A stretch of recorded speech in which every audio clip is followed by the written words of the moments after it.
je peux définir l'espérance? En fait, le mot qui vient à mon esprit quand on me parle d'espérance et qui pourrait être dans mon cœur son synonyme, c'est le mot promesse. Voilà, l'espérance, c'est comme une promesse faite par celui qui est amour, d'être toujours fidèle, d'être toujours présent et de revenir un jour dans toute sa gloire pour vivre en communion l'un avec l'autre, les uns avec les autres, en parfaite communion. Donc l'espérance, pour moi, c'est une promesse.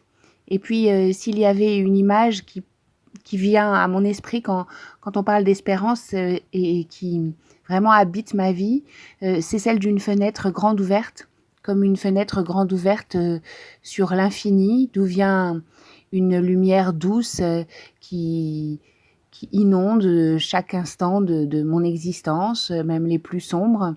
Et si je m'approche de cette fenêtre, eh bien, je sens un vent doux d'amour qui peut venir caresser mon visage. Et si je me penche par cette fenêtre, je peux contempler tous ceux qui s'aiment et qui aiment dans le monde, de diverses manières, à tous les coins du monde. Et puis je peux entendre voilà, tous ceux qui voient déjà Dieu face à face en train de chanter d'un seul cœur leur joie. Voilà, pour moi c'est ça l'espérance, c'est cette fenêtre grande ouverte dans ma vie par laquelle je regarde très régulièrement et qui est la source d'un air pur et d'une lumière ineffable qui transforme les choses en fait lorsqu'elles sont vues à cette lumière. La parole de Dieu qui me donne de l'espérance, en fait, toute la parole de Dieu, toute la Bible, chaque ligne est une source d'espérance extraordinaire. Mais je viens de relire il n'y a pas très longtemps la lettre aux Romains de Saint Paul et il y a eu beaucoup de versets qui m'ont donné beaucoup d'espérance. Il y a eu d'abord le verset qu'il y a dans, je crois, le premier chapitre, ou en tout cas les tout premiers chapitres, qui concerne Abraham et qui dit qu'il a espéré contre toute espérance. C'est-à-dire que vraiment sa foi lui a permis de croire que par-delà ce que les hommes pouvaient considérer, eh bien il se produirait quelque chose que Dieu lui avait promis justement. En l'occurrence, avoir un enfant avec Sarah, il a continué d'espérer contre toute espérance, alors que son corps et celui de sa femme étaient morts, dit la Bible. Donc ça, c'est un verset qui me donne beaucoup d'espérance. Espérer contre toute espérance. Ça prouve pour moi la force de l'espérance. Quel visage, quelle rencontre peut incarner pour moi l'espérance ?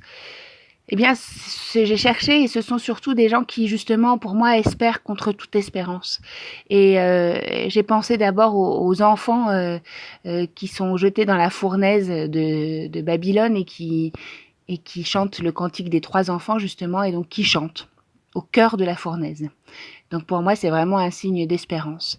Et puis après, plus près de nous, mais toujours dans la Bible, je me suis dit que c'était sans doute Saint Paul qui était pour moi une vraie figure d'espérance parce que justement, il a été emprisonné pendant des années durant.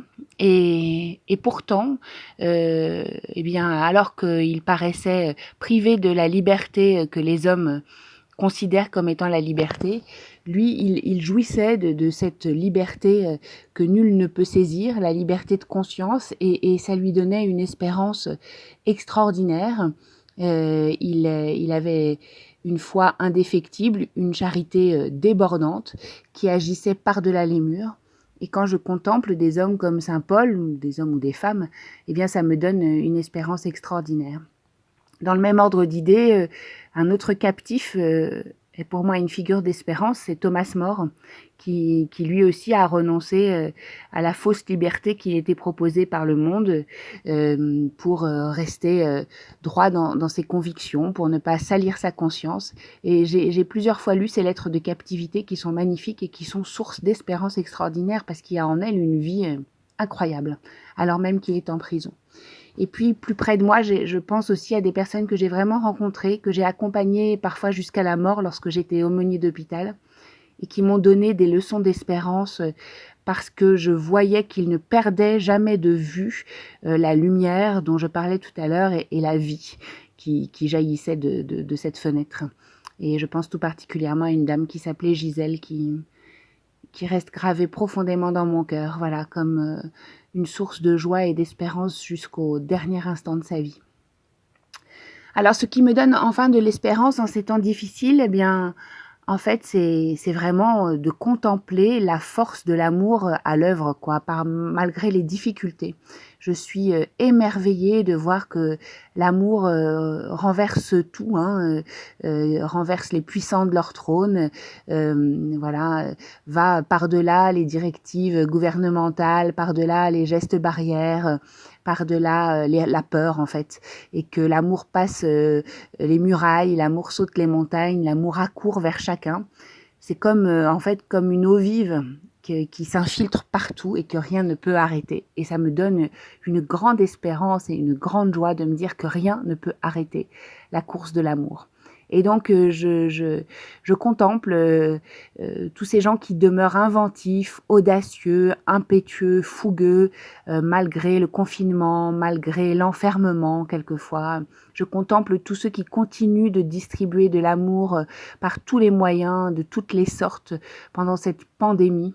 Et je me réjouis, je remercie vraiment le Seigneur pour eux et pour cet amour qu'il nous donne, qui déplace les montagnes. Je pense aussi à ceux qui, eux-mêmes étant confinés, enfermés dans leurs institutions, dans leurs hôpitaux, dans des prisons, continuent d'aimer et d'avoir cette foi vive, cette espérance, voilà, intacte. Je pense à ceux qui prient, par exemple, depuis ces lieux clos, encore une fois. Et, et je ne perds pas mon espérance. Voilà, c'est ma source. Merci à chacun d'entre eux. Et merci Seigneur pour la force de l'amour que tu nous donnes et qui tient sa promesse. Le vent berger